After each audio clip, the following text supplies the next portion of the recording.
주께 소망을 두라라는 제목으로 연의 말씀을 나누겠습니다. 사람은 누구나 자기 인생관이 있습니다. 그래서 사람들이 소리 나눌 때마다 그러죠. 다 개똥철학이 있다고. 자기 인생관이 있어요.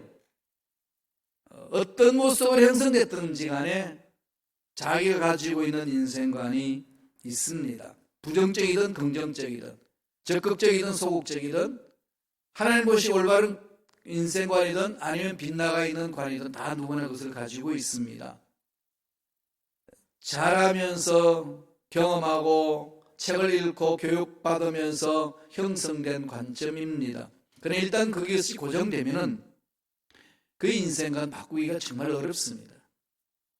그래서 늘 우리는 이 자기의 가치관, 자기의 세계관, 자기의 인생관을 하나님 말씀을 통해서 돌아보는 것이 정말로 중요합니다. 내가 옳다고 생각했던 그것, 내가 옳다고 기준 정했던 것, 정말 하나님 보시기에 그 기준이 옳은 건지, 관점이 옳은 건지, 이런 것 하나님 말씀을 비추지 아니하면, 반추해보지 아니하면 내가 나 스스로 나를 올무에 가둬놓을 수 있습니다. 한평생 열심히 살았는데 방향이 틀려버릴 수 있고, 내 인생 바치게 산다고 몸부림치며 살았는데 하나님 앞에 갔을 때 아니라고 들을 수 있습니다. 이건 너무나도 중요한 사건 아니겠습니까? 늘 제가 말씀드리지만 아브라함의 관계입니다. 약속을 받고 떠났던 아브라함, 약속을 믿고 갔는데 앞날에 약속이 이루어지지 않을 것만 같은 현상들만 일어납니다. 나이도 늙고 사라도 늙어가고 있고 약속하신 자식은 없습니다. 이게 뭘까? 고민하게 되죠. 그러니까 그 정도 되면 하나님의 약속보다도 눈에 보이는 세상의 환경들, 사람들의 말, 내 위치 이런 것과 비교하면서 자신을 돌아보기 쉽습니다. 그러면 이렇게는 안 되지. 더 늙기 전에 이런 생각이 반드시 일어나는 거죠. 그렇게 해서 선택하는 게 뭘까요? 하나님의 뜻은 묻지도 않고 내가 지금 이 상황 속에서 살 수 있는 것 선택합니다. 그리고 선택해서 열심히 일하다 보면은 그 선택하여서 열심히 일한 것에 대한 열매는 있어요. 어느 정도. 만족은 얻을 수도 있습니다. 그런데 그 만족이 하나님 보시고 오는 거냐? 이건 다른 문제라는 거죠. 아브라함은 이스마엘을 얻고 나서 너무 기뻐했습니다. 자기 나름대로 그런 인생에 이런 만족감 가져본 적이 없습니다.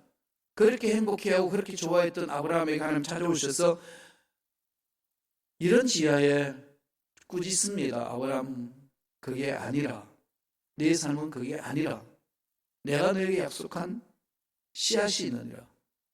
너는 내가 약속한 곳으로 가야 하느니라. 어긋났다는 거죠. 네, 하나님의 음성을 듣는 자들의 삶은 이렇게 조절이 되잖아요. 조절돼야 돼요. 그게 신앙생활입니다. 그래서 신앙생활은 내가 생각해왔고 여태까지 편하게 지내왔던 것들을 보호하는 삶이 아니고 하나님 보시기에 내가 어떤 위치에 있고 하나님이 보시기에 어떤 삶을 살고 있는지를 늘 하나님께 물으면서 내 삶을 뜯어고치는 거죠. 하나님이 기뻐하시는 삶으로 내 삶을 만들어가는 것이 신앙생활입니다.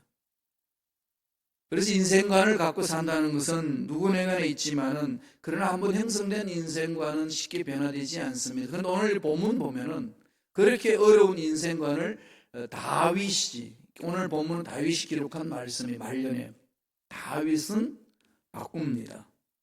자기 인생관을 돌아보니까 이게 아니었구나. 말년에 깨닫습니다. 깨달으면서 뒤집어 버리는 거죠. 대전환을 봅니다. 그러면 완전히 사고 전환이 일어나는 거죠. 생각의 전환이 있습니다. 가치관이 있습니다. 인생. 이게 인생인 줄 알았는데 살아보니 이게 아니었구나. 아는 거죠. 뭔가 있는 것 같았지만 달려봤는데 아니었네. 이걸 깨닫는 순간에 흠으로 그냥 끝나는 게 아니고 하나님 어떻게 합니까? 묻습니다. 내 손에 있는 재물, 내가 처해져 있는 위치, 환경, 내가 쌓아놓은 부귀와 영화, 보화들 손에 있지만은 내 손에 있는 이것들이 언제 떠날지 모르겠다는 거죠. 그건 무슨 얘기일까요? 나는 죽는다는 거예요. 이게 그냥 가슴에 깊이 확 와닿는 순간에 결론 내립니다. 이제 주님 내가 뭘 바라겠습니까? 오직 주님만이 나의 소망입니다. 그 결론 내리는 거예요. 나의 소망은 주께 있습니다. 그냥 그렇게 립서비스 하듯이 하나님 영화롭게 합니다, 하나님 찬양합니다, 하나님 사랑합니다 이렇게 말로만 외치는 게 아니라 정말 깊이 자기 인간 실존을 분석하고 상황을 분석하고 내린 결론이에요. 아니라는 거죠. 내가 얻을 수 있는, 내가 참 소망을 갖고 살아갈 수 있는 곳은 주께만 있습니다. 그렇게 합니다. 말년의 인생 실체에 대해서 자각을 합니다. 그럼 여기서 우리가 질문해야 되잖아요. 이 다윗은 누릴 거 다 누렸잖아요. 물론 환난도 많이 겪었지만 정말로 세상 사람들이 누리고 싶은 거 다 누렸습니다. 그런 다윗이 말년에 이건 아니구나 라고 하면서 주께 소망이 있습니다라고 고백한 이유가 있을 거 아니에요. 무슨 근거로 그러나요? 이게 분명한 이유가 있어야 전적으로 주님 앞에 올인할 수 있습니다. 예수님만이 내 인생의 답입니다. 그렇게 말한다면 내 인생에 무슨 문제가 있기에 그 문제에 예수님이 답인가? 이란 말인가? 이렇게 묻고 결론 내릴 수 있는 거죠. 아무 문제도 없는데 답이라고 그러면 그게 무슨 답이 될 수 있을까요? 답 될 수 없습니다. 답은요, 문제 앞에 답이에요. 근데 인생에 내가 내 삶에 다 문제를 모른다면 답은 없는 거예요. 그렇지 않나요?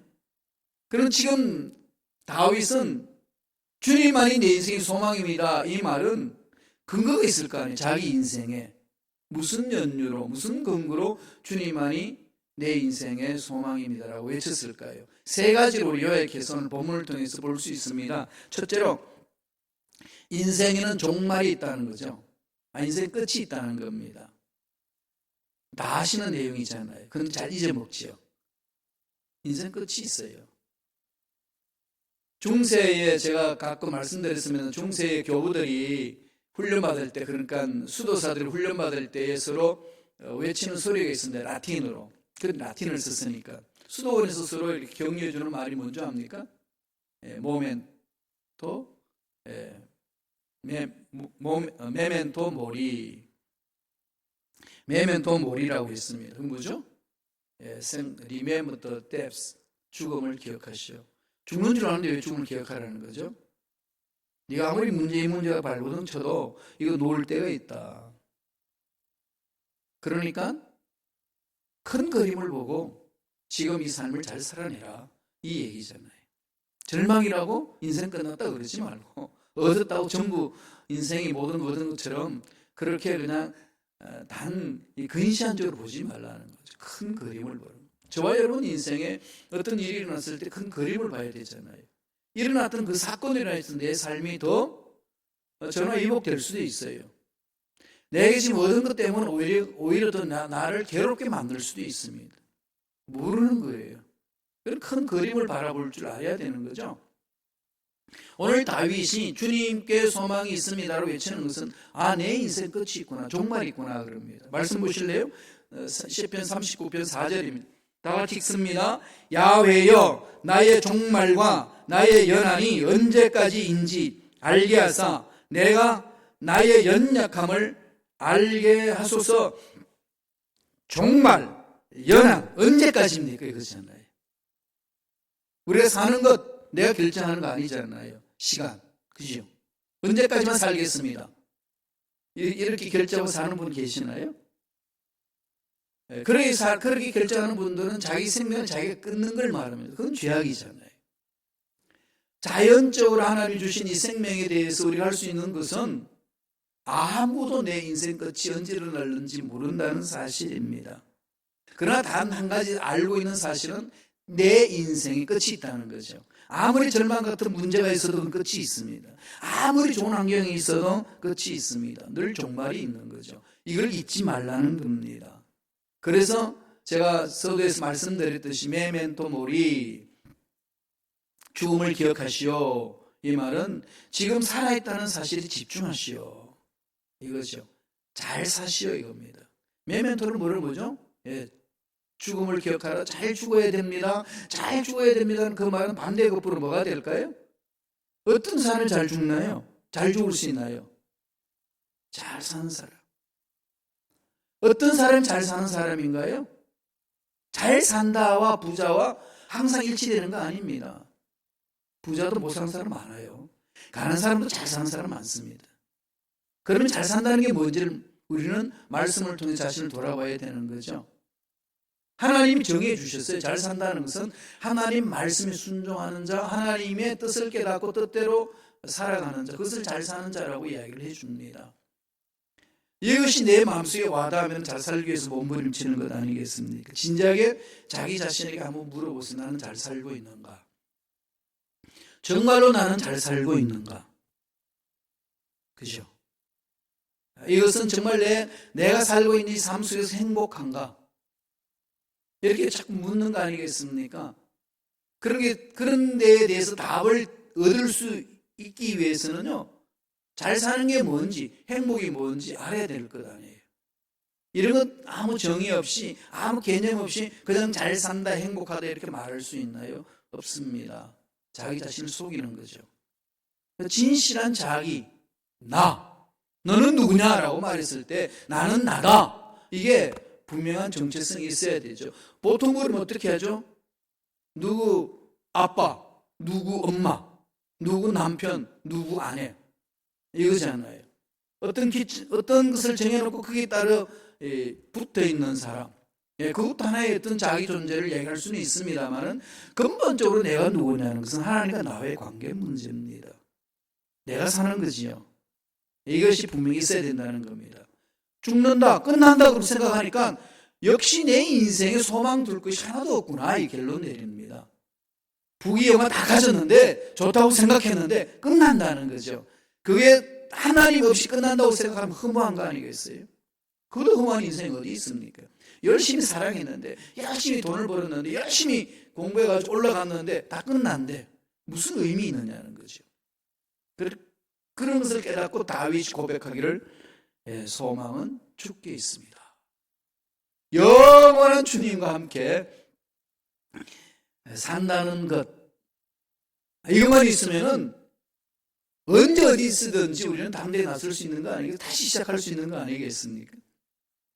자꾸 손에 있는 걸 잃어버린다고 생각하고 계획대로 안 된다고 생각하기 때문에 절망 느끼고 그 다음에 낙심하고 내 인생이 왜 이런가 비관하고 자기 스스로 자기를 괴롭힐 때 얼마나 많습니까?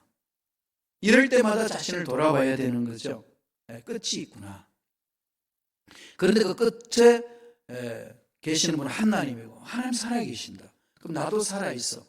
그러면 언제든지 나는 그분과 함께 연합함으로 가능성이 열려져 있는 거죠.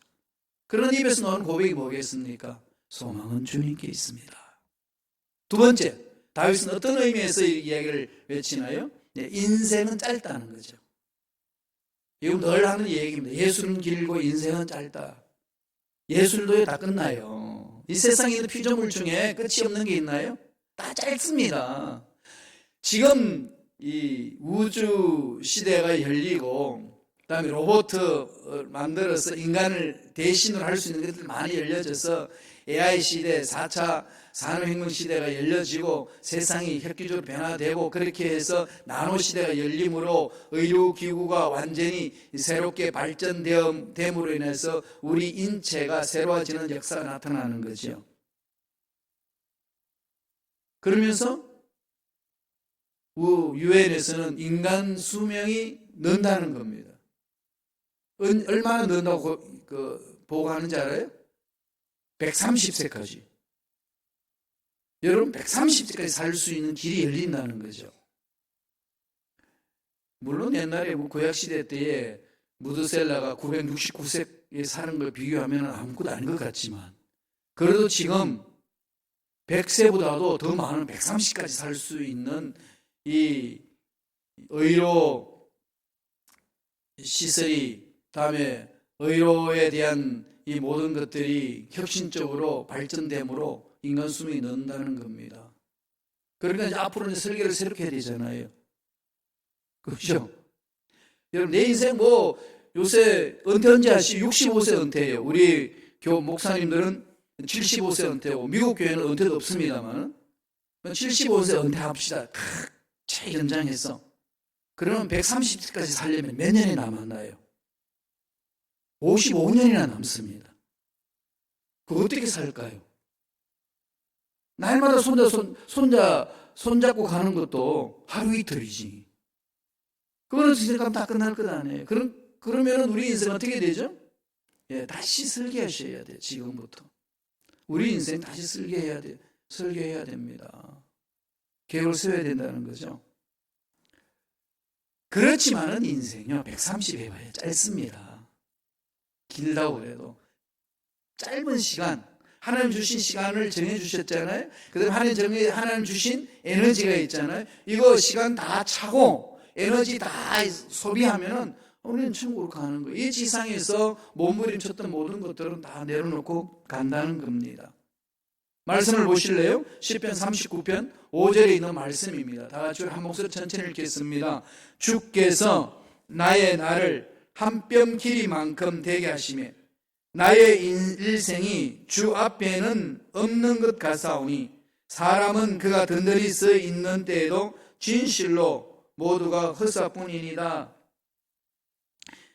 주께서 나의 날을 어떻게 해줘? 한 뼘 길이만큼 되게 하시며, 한 뼘 길이 재보셨어요?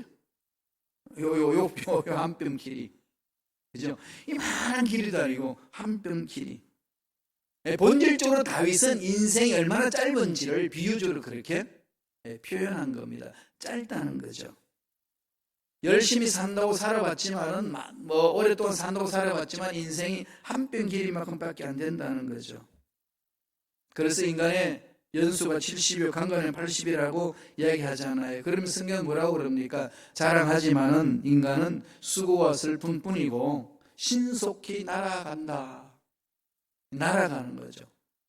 이게 우리 인생의 세월을 보낼 때 보니까요, 참새 날개를 날고 나는 게 아니고 독수리 날고 날아가는 것 같아요. 손살같이 날아가서 제가 드디어 60을 넘었다는 사실 아닙니까?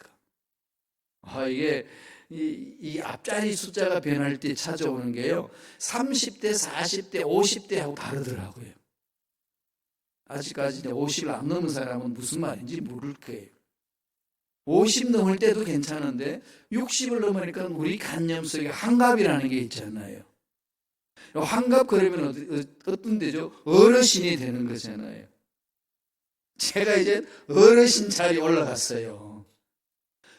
그리고 웬만한 데 가면 다 시니어로 들어가요. 맥도날드 가도 시니어 커피 사 먹을 수 있고요. 스키장에 가도 제가 시니어로 티켓 살 수 있어요. 저의 열정은 젊은이 못지않게 돌아다니는데 티켓은 시니어짜리라니까요.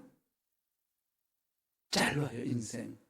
짧은 시간 여러분 어떻게 사실래요? 어떻게 살고 계십니까? 앞으로 남은 인생 어떻게 사시겠습니까? 사람 탓, 환경 탓, 나 연약한 탓, 내가 올바로 금수저 입에 물고 태어나지 못한 탓, 이거 아무리 탓해봐야 변화되는 건 하나도 없습니다. 아까도 말씀드렸듯이 이런 상황 속에서 저와 여러분들 살아갈 수 있는 길은 딱 두 가지밖에 없어요. 하나님 살아계신다는 사실을 믿는 것 하나, 내가 살아있다는 사실을 믿는 것. 뭐 믿을 필요도 없잖아요. 느끼고 체험하는 거죠. 하나님이 살아계신다는 사실을 믿기만 한다면 내가 살아있는 한 언제나 그 속에는 가능성이 있고 능력이 있습니다. 좋은 일들이 일어납니다. 여러분이 5개 손가락이 인생 살고 있는데 지금 여러분 인생 몇 개나 사셨나요? 여러분 인생 중에 5개가 내 인생이라면 지금 여러분 어느 정도 한 개만 살았나요? 아니면 4개 살고 하나만 한 개 났나요? 예, 한 뼘 같다. 참 빠르다는 얘기입니다. 남은 인생은 하나님이 주신 뜻 안에서 살고자 하는 그 몸부림이 더 넘쳐나야 된다는 거죠. 좀 진실하게 자기 자신한테 한번 물어보세요. 내가 왜 돈을 벌며, 내가 왜 운동을 하며, 내가 왜 가정을 가꾸며, 내가 왜 이렇게 신앙생활을 하는지 본질적으로 자기 삶에 대해서 질문을 던지면서 하루하루를 보내야 됩니다. 이런 통계가 있어요. 어떤 사람이 인생의 연수를 80년이라고 보고 계산을 해보았대요. 했는데 시간을 막 계산했겠죠. 하루에 이제 8시간 자는 사람 했을 때에 잠자는데 보내는 시간이 80이라는 그 기준을 했을 때 20년을 잠을 자요. 20년 잠을 자고 일하는 데에 25년을 보내고 먹는데 9년, 여러분 먹는 시간이 9년이나 걸려요. 옷을 입고 준비하는데 2년인데요. 보통 여자들은 더 많아. 이게 이제 일반 남자들 기준으로 했는데 여자들은 화장하고 옷 입고 하는데 3, 4년이 걸립니다. 전화하는 데는 5년이 걸리고요. 또 수다가 좀 심한 사람들은 7, 8년이 걸리고 기다리는 데에 2년이고 TV 보는 데 7년. 그런데 이제 연속곡 1연속곡 찾아보는 사람이 10년 걸리고 신발끈 매는데 6개월이래요. 담배를 피우는데 1년. 우리나라 사람들 중에 대도시의 경우 자동차에 막혀가지고 그 시간, 자동차 안에 있는 시간이 2, 3년. 이렇게 시간 다 따져보니까 정말로 어떤 의미 있게 보내는 시간이 얼마나 될까요? 하나님이 주신 그 일을 하기 위해서 몸부림치는 시간이 얼마나 될까요? 그런데 그 시간마저도 다 죽여버리면은 정말로 허무해진다는 거죠. 긴 것 같지만 길지 않다는 것. 남은 시간 얼마 없다는 것. 그러니까 하나님이 나에게 생명을 주신 이 시간을 정말 잘 챙겨가야 되는 거죠. 어떻게 살아왔는지 돌아보셔야 되고 지금 어떻게 살고 있는지 점검하셔야 되고 앞으로 어떻게 살 것인가. 이 사람 말에 이끌리고 저 문제에 이끌리고 이런 상황에 이끌리고 이리 갔다 저리 갔다 할 거냐 아니면은 하나님이 나에게 주신 것에 집중하여서 달려갈 것인가.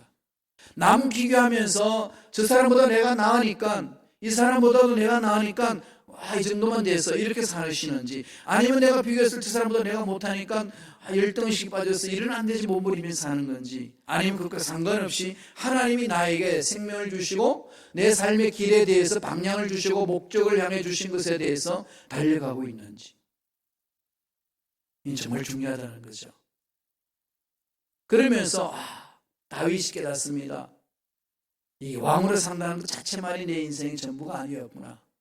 정말로 하나님이 나를 향하여서 주신 뜻을 이루는 것이 중요하구나. 왕으로서 해야 될 일이 있는 거죠. 신하로서 할 일이 있습니다. 각자의 자기 위치가 있는 거죠. 그래서 달란트 비율을 주셨습니다. 1달란트, 2달란트, 5달란트. 그건 하나님이 달란트를 주신 것 아니겠습니까? 그 위치에서 최선을 다하는 것. 이게 중요하다는 거죠. 그래서 하나님, 주님께 내 모든 소망은 주님께 있습니다. 주는 게 있다 그러면 이 세상 없어질 것에 대해서 그냥 내 목숨 바쳐서 이게 안 된다고 중리산이 이렇게 하지 않는다는 거죠. 털어버릴 수 있습니다. 인간관계도 마찬가지예요. 가시껏 그게 뭐라고 털어버릴 수 있잖아요. 중요한 것은 하나님 나를 통해 하실 일이 있다는 것. 여기 늘 집중하시라는 겁니다.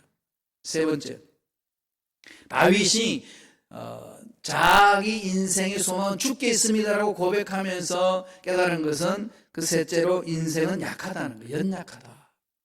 연약한 인생이잖아요.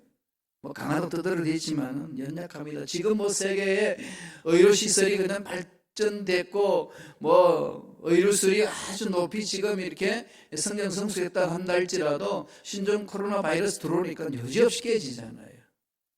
뭐 선진국이든 후진국이든 뭐 이루 말할 수 없이 그냥 그 속에서의 패배를 당합니다. 그것은 뭘 말하는 걸까요? 우리 인생은 연약하다는 거죠. 돈 많다고 자랑하지만은 그 돈이 언제 날아갈는지 몰라요. 물론 돈 모을 때는 절대로 그 생각 안 하잖아요. 은행에 돈 넣을 띄우는 절대로 안 망한다고 그러잖아요. 그럼 어떻게 합니까? 그리고 은행에 망할 것 같아가지고 내 집 속에 금고에 딱 묻어놓고 어떤 도둑이가 훔쳐가지 못한다고 하는데 그냥 도둑이 가지고 금고채 그냥 들고 가버릴 때가 있다는 거죠. 몰라요, 인생. 이게요, 내 혼자서 열심히 몸부림친다고 살아보지만은 밑빠진 독이 되면은요, 아무리 갖다 부어도 그거 지켜낼 수 없어요. 건강도 마찬가지고 물질도 마찬가지입니다. 그런 다윗이 뭐라고 그러죠? 주께 소망이 있습니다. 주께. 맡긴다는 거죠. 인생 짧은 것도 참 견디기 어렵지만은 짧게 살아가는 인생에 정말로 의미가 있느냐, 살만 의미가 있느냐, 이거 물을 때에 연약한 인생을 보면서 느끼는 게 뭘까요? 허무하잖아요. 공허합니다. 몰라요. 제가 지금도 한 말씀드렸습니다만은 LA 순복음교회에 그 귀하게 쓰임 받았던 여자 목사님이 계셨어요. 우리 교단에 간사로서도 오랫동안 사역을 하셨고 목사 안수 받아서 이제 50이 됐습니다. 그런데 2주 전에 갑자기 토요일 날 소천하셨어요. 건강했던 사람이. 그리고 또 남자를 만나서 이제 결혼을 앞둔 상황이었습니다. 얼마나 부푼 꿈이 있고 그 하나님 앞에 쓰임 받고자 하는 그 몸부림 속에서 아름답게 계획을 세웠겠습니까? 그런데 하나님이 생명을 다했다고 느끼시니까 다했다고 판단 내리시니까 부르시는 거죠. 어떤 모습을 부르시든지 간에. 여러분, 이 부분에 대해서 여러분 자신이 있나요? 없죠? 그러면 소망을 어디에 둬야 될까요? 주께 둬야 됩니다. 주님만이 내 인생의 소망입니다. 우리 시편 39편 6절 보실까요? 다 같이 우리 한 목소리로 천천히 읽겠습니다. 진실로 각 사람은 그림자같이 다니고 헛된 일로 소란하며 재물을 쌓으나 누가 거둘는지 알지 못하나이다. 다윗이 말년 이걸 깨달아요. 그림자같이 다니는데 실체가 아니라는 거죠. 헛된 일로 소란하다는 거죠. 헛된 일로. 이 말씀을 붙들고 자기 자신을 한번 돌아보면 어떨까요? 나는 어떻게 살고 있는지. 나도 이 정말 없어질 것에 대한 헛된 일에 그냥 시간 다 뺏기고 정말 중요한 건 다 놓치고 있지 않는지. 사람은 계획을 세우고 꿈을 가지고 달려가지만은요, 문제가 있어가지고 한번 회오리 바람으로 문제 속에 들어가 버리면 내 인생 목적 다 잊어버리고 그 회오리 바람에 문제 속에 들어가지고 허우적거릴 때 얼마나 많은지 모릅니다. 나와 너와의 관계 속에서 막 싸움이 일어난다든지 분쟁이 일어난다든지 문제 속에 풀려고 가다가 막 그게 빠지면 그 인생 전부처럼 느껴질 때 매달릴 때 있지 않나요? 어떻게 보면 아무것도 아닌데. 그냥 내 감정이 가라앉고 내 마음의 평안을 얻으면 내가 왜 그랬을까? 바보처럼 내가 왜 그런 말을 하고 왜 그렇게 행동했을까? 이럴 때 얼마나 많은지 모르잖아요. 그죠? 정말 많습니다. 그런 일들이. 그래서 다윗이 그런 거죠. 헛된 일로 소란하며 재물을 내가 많이 쌓아두었지만 누가 거둬갈래? 누가 가져갈지 모르는 것. 여기에 내 목숨 다 바쳐 살았네. 물론 내 자녀 윤택하게 하고 내 삶 행복하게 한다 하지만 정말로 그것이 내가 열심히 모아놓던 돈을 가지고 그렇게 할 수 있느냐는 것은 미지수입니다. 물론 할 수 있는 가능성이 있지만 또 그렇지 못한 가능성도 더 많다는 거죠. 그래서 인생 자체에 내 목숨을 두고 이게 내 인생의 전부다. 어리석다는 거죠. 그게 소망은 없다는 겁니다. 허무하다는 거죠. 정함이 없는 재물에 내 마음을 다 바친다는 것 자체도 헛되다는 겁니다. 그러니까 늘 어디로 가야 되죠? 하나님. 주께 소망이 있습니다. 각 사람은 그림자같이 지는 그림자 사라져 버리잖아요. 근데 이것 우리가 곰곰이 생각하면은 이해가 되는데, 그러나 그 문제 속에 들어가 버리면은 잃어버릴 때가 많습니다. 잊어버릴 때가. 이런 걸 늘 우리는 경각심을 갖고 돌아봐야 돼요. 이런 상황 속에 잊어버릴 수 있는 유일한 길은 뭘까요? 날마다 말씀 안에 들어가는 거예요. 날마다 말씀이 내 안에 이렇게 막 쳐 있습니다. 여러분 몸 피부에다 상처기 내면 뭐가 나오죠? 피가 나오잖아요. 왜 피가 나오죠? 몸에 피가 있으니까. 그죠? 몸에 피가 흐르니까 피가 나오잖아요. 어떤 상황에 있어도 상처가 나면 몸에 피가 나옵니다. 어떤 상황에 있어도 약속의 말씀이 내 가슴을 꽉 잡고 있으면 말씀이 나를 붙들어 주신다. 그거 느끼지 않나요? 그래야만 흔들리지 않습니다. 안 그러면요 헛되요. 인생이 너무 헛됩니다. 말씀 앞에서 서 있고 하나님과 함께하는 인생이 되지 않는 인생은요, 인생은 허무해집니다. 전도수가 이렇게 고백을 했어요. 전도서 1장 2절 볼까요? 다 같이 우리 한 목소리 천천히 읽습니다. 전도자가 이르되 헛되고 헛되며 헛되고 헛되니 모든 것이 헛되도다. 한 문장 속에 헛되다는 단어가 몇 개가 나오죠? 5개 나와요. 헛되고 헛되며 헛되고 헛되니 모든 것이 헛되도다. 이거 다 알면서도 또 헛된 짓을 해요. 인생은 헛되고 헛되고 또 헛되도다. 그럼 또 헛된 짓을 한다니까요. 그래서 다윗이 그러잖아요. 이 헛된 일에 소란스럽다는 거죠. 이 헛된 일에 소란스러운 우리의 인간의 연약함을 여러분 아시나요? 사람은 이 물질을 내 인생 전부는 아니다 그러면서 물질에 그냥 올인하잖아요. 그렇지 않나요? 하나님하고 돈하고 누가 좋습니까? 묻는 게 바보지요. 돈이 좋은 게 아니고요. 돈도 좋지만 더 좋은 것은 하나님입니다. 그렇지만 실상생활에는 하나님보다 돈이 더 좋을 때 얼마나 많습니까? 왜냐하면 하나님 눈에 보이지 않고 손에 만지지 않은 인격적 대함이 없습니다. 그러나 돈은 내 손에 잡혀요. 꽉 쥐어집니다.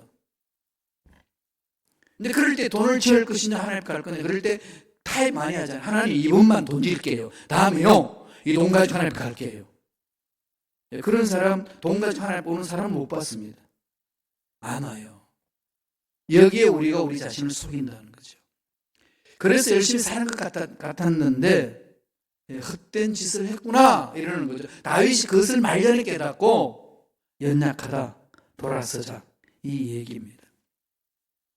그래서 이 재물에 대해서 하나님이 우리한테 이길 수 있도록 하나님이 잠금 장치를 주신 게 이 11조라는 그 말씀을 하신 겁니다. 11조를 뗄 때마다 이 돈 전부는 하나님의 것입니다. 고백하는 거죠. 그러니까 내가 열심히 번 돈이에요. 그중에 10분의 1 뗍니다. 고백하지만은 그런 근본적으로 뭡니까? 생명을 주셨고 건강을 주셨고 돈을 벌 수 있는 기회를 주셔서 이렇게 벌었습니다. 이 모든 하나님 손에 있습니다. 하나님의 주권을 인정하는 거잖아요. 그걸 알게 하라는 거죠. 하나님이 에덴 동산을 만들고 중앙동산에 선악과를 딱 만들고 따먹지 마 그랬습니다. 왜 하나님이 다 따먹으라고 그래서 그럼 따먹지 말라고 그랬어요? 선악과가 뭘까요? 많은 사람들은 선악과 안 만들었으면 아담과 타락도 안 했을 건데 왜 그걸 만들어 놔가지고 하나님 심술궂게 그렇게 타락을 유도하십니까? 이렇게 말하는 사람도 있어요. 그럼 선악과가 뭘 말할까요? 그 선악과는요, 사람을 타락시키기만 만들 것이 아니고 하나님의 형상을 따라 입은 사람은 무궁무진한 능력이 있습니다. 저와 여러분들이 자기 자신의 생각하는 것 이상으로 능력이 있습니다. 우리한테는 어마어마한 능력이 있어요. 그게 인간의 힘이에요. 그렇기 때문에 세상에 있는 거 다 다스릴 수 있습니다. 그러면은 자기가 가지고 있는 능력이 강한 자를 신처럼 느낄 때 있다는 거죠. 그럴 때 기억하라는 겁니다. 너는 피조된 존재야. 하나님이 널 만드신 거야. 그것을 기억해. 그게 선악과입니다. 그것은 손대지 마 이거잖아요. 하나님이 너에게 생명 주신 거야. 하나님의 영역을 손대지 마. 하나님이 너를 창조하신 거야. 이걸 깨닫게 하신 거죠. 오늘날은 뭘까요? 이 11점검을 통해서 하나님이 말씀하는 거잖아요. 모든 거 다 하나님이 거야. 하나님 주신 거야. 그러니까 너는 거기에 대해서 어떤 위치에든지 10분의 1을 뗄 때에 하나님이 내 인생의 주인이십니다. 이걸 고백하라는 것이요. 그게 신앙의 성장 성숙입니다. 헛된 것에 매이면은요, 내 인생 엉뚱한 것에 다 낭비하고 맙니다. 그래서 오늘 다윗이 자기 자신을 돌아보니까 참 인생의 끝이 있고 인생은 짧구나. 그리고 인생은 정말 연약하구나. 내가 여기에서 내 삶을 다 투자한 것이 참 어리석었구나. 하나님 생각을 바꿉니다. 내 소망, 내 인생 전부는 하나님 손안에 있습니다. 그렇게 고백하는 거예요. 그 고백을 한번 다 같이 읽어볼까요? 시편 39편 7절 말씀입니다. 다 같이 읽습니다. 주여 이제 내가 무엇을 바라리요? 나의 소망은 주께 있나이다. 자기 삶의 현실을 뒤집어 버리잖아요. 자기 생각 구조를 뒤집어 버립니다. 자기 인생의 가치관을 완전히 180도로 뒤집어 버리는 거죠. 내 소망은 주님께 있습니다. 돈이 소망이 아니고 명예가 소망이 아니고 건강이 소망이 아니고 아름다움이 소망이 아니라는 겁니다. 오직 주님만이 내 인생의 소망입니다. 그러면 주님이 살아있는 이상 내 소망은 사라지지 않습니다. 돈이 없어도 건강이 없어도 명예가 없어도 아름다움이 없어도 내가 어떤 상황 속에 내가 원하는 것들 내 손에 있지 않다 할지라도 나는 야훼께 소망을 뒀기 때문에 야훼로 인하여 나는 소망이 넘쳐납니다. 이 고백하는 거지요. 이러면요 강한 자가 됩니다. 날마다 주님께 소망을 두며 승리하는 저와 여러분에게 간절히 축원합니다. 기도하겠습니다. 하나님 아버지 감사와 찬양을 드립니다.